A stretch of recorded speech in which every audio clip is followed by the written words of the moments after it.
The last couple of days. So now we're going to make banana Italian ice because it's one of my favorites. Water, tap water, sugar, and we'll have the formula up for you up on the website. I had to make some last minute changes. And sugar dissolves very easily in cold water. You don't have to worry about it. You don't have to do anything special. What's the banana difference here? There's still some here left. That's I think that's about almost 5 pounds of bananas. Almost. You want to use this? Yeah. Okay. I think that's going to be enough, but we'll taste it. Big stretch. Excuse me? All your flavors. Most of the time, yes. Yeah. I mean, if I'm making something for kids, if I'm making cotton candy, then I'm using rice flavors. If you want to make something that the kids want, this is very simple and easy because there's no cotton candy trees growing in Florida.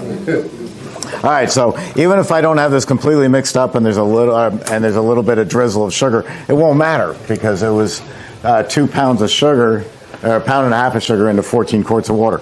Make sure the gate's closed. Pour it in the opening here. Whoops.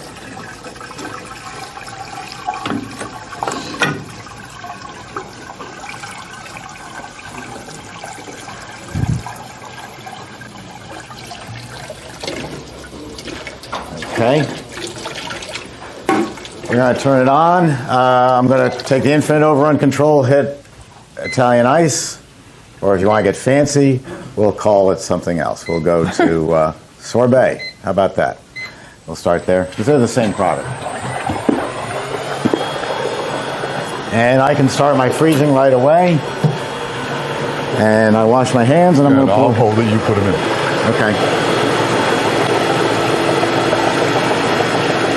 I found out from one parent that he was using my videos to keep his kids occupied on weekends, like Sesame Street when he had to babysit. He had a 6-year-old and a 3-year-old, and he said he walked by the room, and I was doing this into the machine, and the 6-year-old turns to the 3-year-old and says, "Now don't try this with a tailor," because the openings aren't large enough. You can't do this with a Caprigiani. It just physically isn't possible. Isn't that something? Now, what we're really showing you here is flavor. Teamwork. That's what we're Teamwork showing. and flavor. I haven't had this much fun.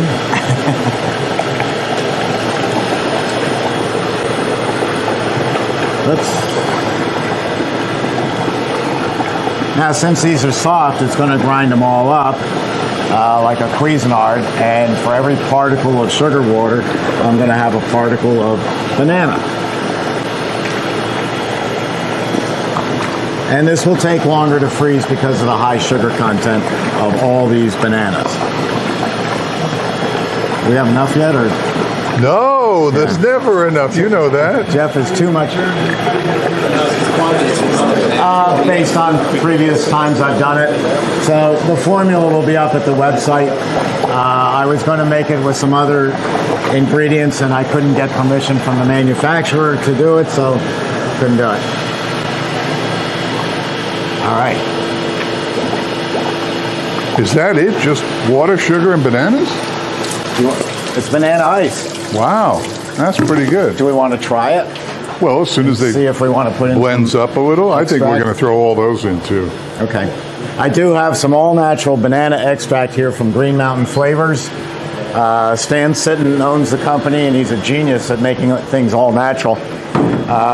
A story I tell over and over again, so apologize if you've heard it before, but he sends me a jar like this of concentrated beet juice up in the Bronx. And I called up Stan and I said, "Stan, you realize I'm in a Murder a Week South Bronx location. Do you really think I'm going to sell beet juice Italian ice?" He goes, "No, Steve, beets are the reddest thing in nature. We distill them down, we concentrate it, and we turn it into a color. So that instead of red dye 40, you've got your bright red cherry ice coming from beet juice." And this is an all-natural banana flavor that That's good. is Well, it doesn't say what the ingredients are, but most everything comes from plants.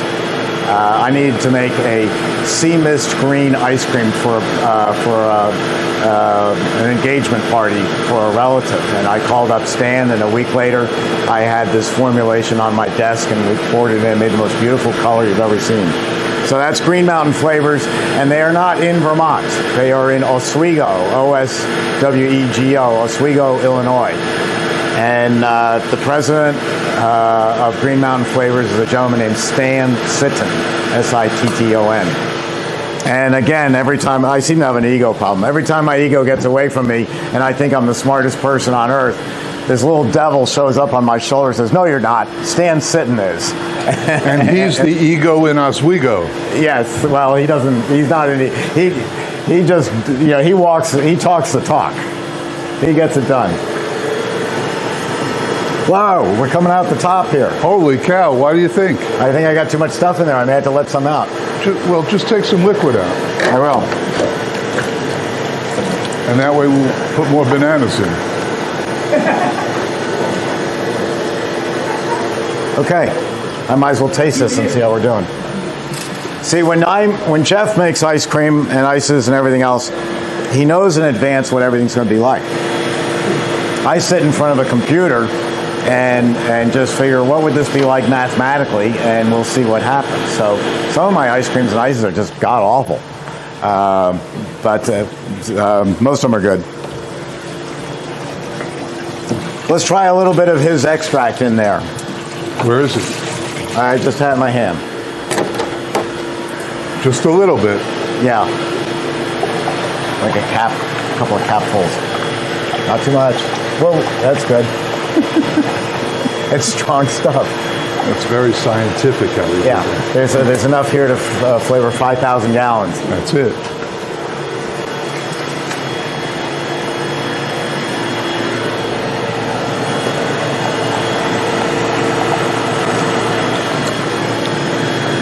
Oh, that's good. That's good. That is good. We might add a half a cap more. Yeah. Okay. Why not? That was a big half a cap. But Can't see, have this too is much flavor. This is the fun of making ice cream. But there is one, down to business part of what you're doing here. Is you've got to sit here with 3x5 file cards and write down and say batch number 2 banana ice, and write it down what you did. How much did we actually put in there? Because I guarantee you, you make 3 or 4 batches and you're going to hit on the perfect flavor, and you're going to go, what did I do? What did I put in there? And you won't remember from batch 1 to batch 4. And I don't think there's a flavor in the world. How many batches would you have to make a perfect ice cream if you were starting a new flavor from scratch? 1, 2, 3, 1. Okay, I take 3 flavors, 3 batches to come up with the perfect flavor. But that's all. I speak to a lot of people, and I'm a lousy salesman, I'll tell you, because they call up and they say, oh, I want to get the 200, I want to get the 350, and I'm not opening for a year and a half, but I want to experiment in my kitchen. And I'm so stupid, I say, that's crazy. Nike said, just do it. Call me when you're ready to go into business and we'll sell you a machine. And then I realized I was losing so many sales because the millennials, I hate to pick on them, but I've got 4 of them, they like to first form a corporation, and then everybody gets a title, and then everybody gets a leased BMW, and then they want to experiment for 2 years on formulas. And I say, but the formula is already at my website. All you have to do is tweak it to your own personal taste. And I was losing sales because they wanted to buy a machine and practice. So now I say, oh yeah, great idea. Practice. But it's not that hard. I don't know what baking would be like. I can't bake.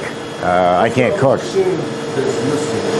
I'm sorry, what? It look like there's another machine missing. This is I don't think we can get that on camera. The bigger machine. The biggest machine is the 44 quart. Well, I see That's 1, 2, 3 big machines. One's a 12 and one's a 24. That's on wheels? The biggest one on the right is the 44. That's what this gentleman's going to walk out with today. We're going to put it in the back of his car. It's only 1,200 pounds. 24, 12. 24 and 12 are identical in design. 6, 3, and the new one over here, 1.5. All right, so that's a 12 quart. Yeah. Just like this one. Now, the 12 quart, I think because it's YouTube, we can't say prices, but they're at the website, what you'll pay for it. But there's only a $2,000 difference between the 12 and the 24. So for $2,000, you're doubling your production. Or more importantly, since we're pushing towards $15 an hour, you're cutting your labor cost in half by buying this one. So your two choices of going into business are either the 6 or the 24. And you'll never find any of them used because they don't wear out. My customers don't go out of business. I've got an incredible success rate. And nobody sells them because when they call me up and they say they want to sell their machine, I go, don't do it. Because you've been in business with this for a year, 2 years, 3 years, and you're running at 18 hours a day and you desperately need a 24, and they say, well, I'll sell this off. How much should I ask for it? Well, about $1,000 less than you paid for it 3 years ago. I said, but don't do it, because the day you put it up on eBay is the day, and it sells in 2 hours. They don't go more than 2.5 hours. People call up, but I saw it on eBay 2 days ago. Lady, that thing went days ago. Instead of selling it off, because the day you do is the day that your best friend walks through the door breathlessly and says, you know that location we were talking about, maybe 20 miles away, that's only 500 square feet? I just found it, and we could put the CB350 up there. And he goes, oh, I just sold it. And it's a little too far to ship the ice cream, but it's ideal for a second store. So you'll never find them used. I got a call this morning, an email rather. The guy's machine, I looked it up, it was 92 years old. 92 years old.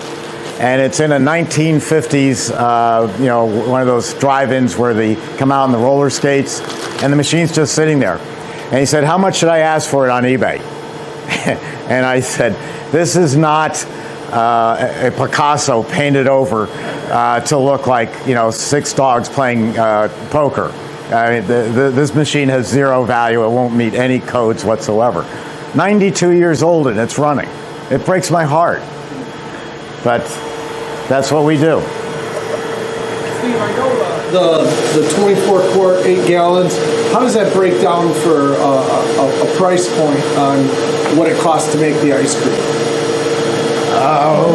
Go from regular, just a basic ice cream, to maybe the big one where it's got brownies, chocolate chips. I can't give you an exact figure on cost without knowing your mix cost because it varies. Right, but a generalization would be about $20 for a 3-gallon tub. Now, keep in mind though that for every tub of maple walnut, which might be $27, you're selling 10 tubs of vanilla, which probably costs $18. So your average is going to be somewhere around $20 for a 3-gallon tub. Then you multiply that by $4, and there's, if you did 4 ounces, it's 92 portions, and you're talking a lot of money. Jeff is right. The money is better in retail per scoop than it is wholesale. And wholesale people don't like to pay their bills, and they're used to not paying their bills. Everybody wants their business so much that they let them slide for 6 months, and you're dying on the vine because you've got 20 of these people, and they're not paying their bills. Best thing that ever happened to the ice cream business was a little plastic piece called the Square that fits into your phone, and you can zip your credit card, because the kids aren't carrying money anymore. They all have mom and dad's credit cards. And where we used to go out, back when I went to Rollins, I'd play big man on campus. Come on, I'm going to buy everybody a beer. Everybody in the car, I'm going to buy them a beer. Well, now it's an ice cream cone, and I'm 13 years old. And I've got my own credit card, and I'm playing big man on campus, buying everybody an ice cream because I don't care what the price is. It's going to mom and dad anyway. I'm going to check this. That's looking pretty good. I might give it another minute. And then we'll have the banana. But you see how easy that is? I mean, Jeff used to sit in the back. He told me this in private. He said, I used to sit back there and go, if that idiot Steve Thompson can do this, imagine what I could make. And I hear that a lot nowadays. I think you're telling people. But it really is as simple as we make it look. There's nothing to it. What do you think? Is this ready? By your standards? No. A little more. Yeah. Okay. I like the flecks in there. Of Yes, banana. if you see dark flecks in there, that is banana. What are you doing with that? We're taking it for Paula.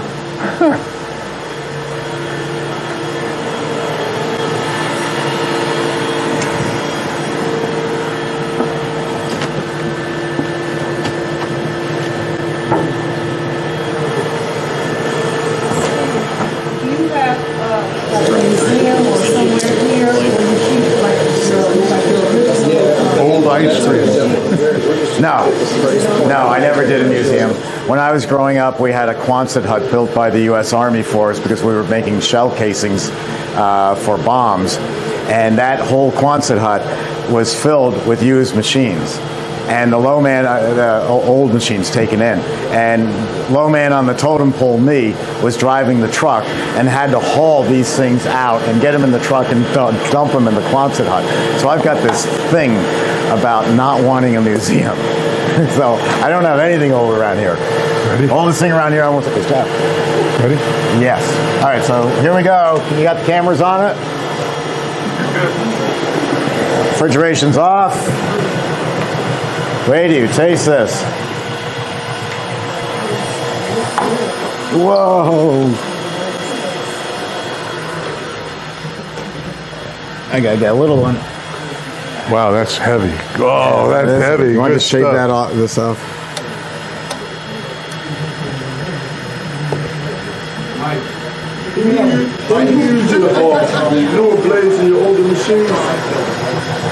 Okay. We have Either newer I eat blades it all for the or older you eat machines, some. but not the spring loaded. It would be too expensive to change. So that one batch, that's 6 liters right there, plus this. So even though we rate the machine at 6 quarts, you can see it makes more than that. This is so good. I'm going to have this.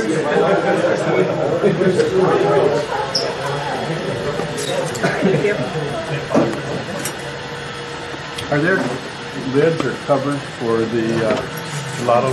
Christy? Like you, I know you got the gallons. Hello? Perfect for you. Anybody? Base cover? Don't know. I mean, you wouldn't freeze that like you're doing in the gallon.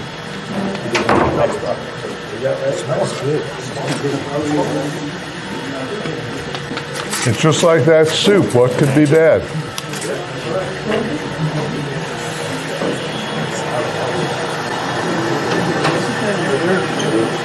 Covers or lids Yes. for the gelato? Yeah, don't touch it. It's fresh ice cream. Yes. Thank you. That's Emily's new favorite. Am I eating this? Hey, Paula, here's your new favorite Italian ice.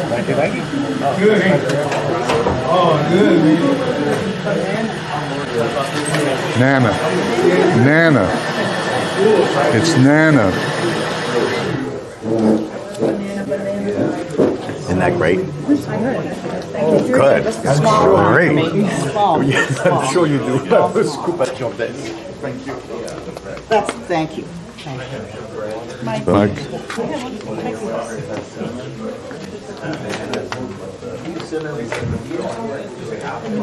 you.